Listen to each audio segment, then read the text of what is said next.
We turn our attention to Capitol Hill, where Congresswoman Marilyn Strickland, a Democrat representing Washington's 10th District, delivered what can only be described as a blistering indictment of this administration's weaponization of federal law enforcement.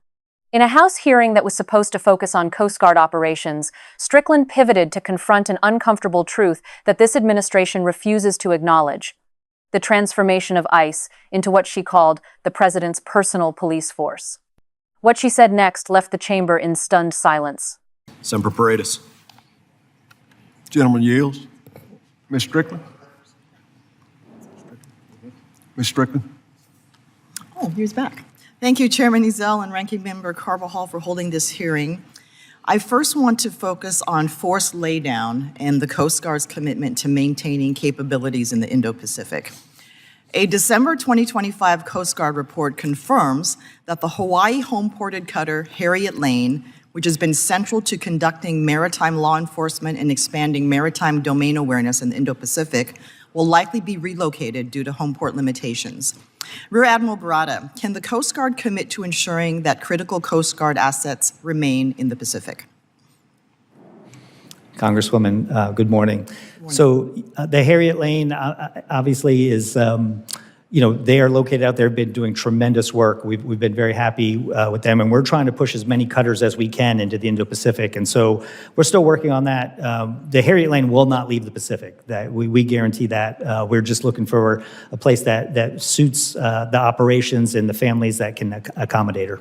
Great, thank you. And we must maintain a credible U.S. posture in the Indo-Pacific to deter CCP coercion and honor our commitments to those nations.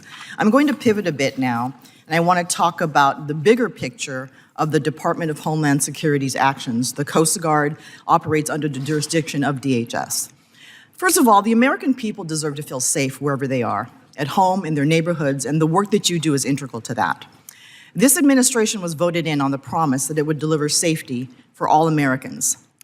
DHS broke that promise the moment they started marching into American cities and turning their guns on innocent citizens under the pretense of protecting communities. When people want to be part of the Coast Guard, there are strict recruiting standards. You have to pass a background check. You have to be qualified. The training is extensive. From what we're seeing with the latest recruiting efforts, that's not the case with ICE agents. At every turn, they are choosing the most reckless response possible and then refusing to be held accountable for it. They took no accountability when a SWAT team dropped down from a Black Hawk and stormed Chicago in an apartment building raid that led to no criminal charges.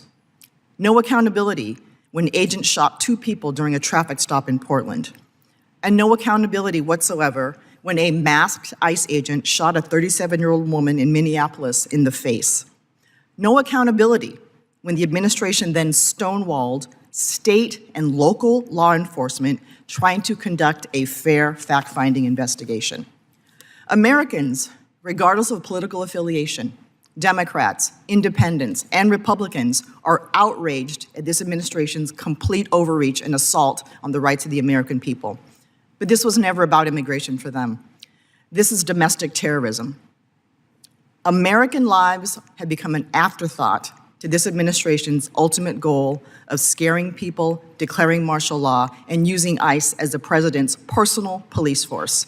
They're going around Congress, they're disrespecting the rule of law, they are disrespecting our role as a check and balance, and the American people deserve so much better. I yield back, Mr. Chair.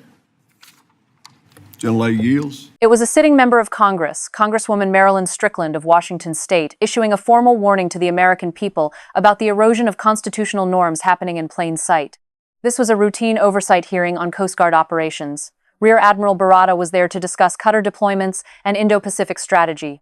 And yet, Congresswoman Strickland found it necessary, indeed, unavoidable, to pivot from maritime policy to what she called, and I quote, domestic terrorism being carried out under the banner of immigration enforcement. In Chicago, a Black Hawk helicopter descended on an apartment building. Federal agents in tactical gear stormed in. The result? 0 criminal charges. In Portland, ICE agents opened fire during a traffic stop, wounding 2 individuals. And in Minneapolis, a masked federal agent shot a 37-year-old woman in the face. When state and local authorities attempted to investigate, they were met with a wall of silence from Washington. Congresswoman Strickland drew a critical distinction that deserves our attention. She pointed to the Coast Guard, an agency under the same Department of Homeland Security, and noted its rigorous standards: background checks, qualifications, extensive training. She then asked, implicitly but powerfully, why don't those same standards apply to the agents kicking down doors in American cities? The answer, I'm afraid, is as simple as it is disturbing. Because accountability was never the point. Control is the point. Fear is the point. And here's what should keep every American up at night, regardless of how you voted. Congress, the legislative branch of the United States government, is being circumvented. The checks and balances that generations of Americans fought and died to preserve are being treated as inconveniences to be ignored. Congresswoman Strickland closed her remarks with a simple but profound statement. The American people deserve so much better. She's right. They do.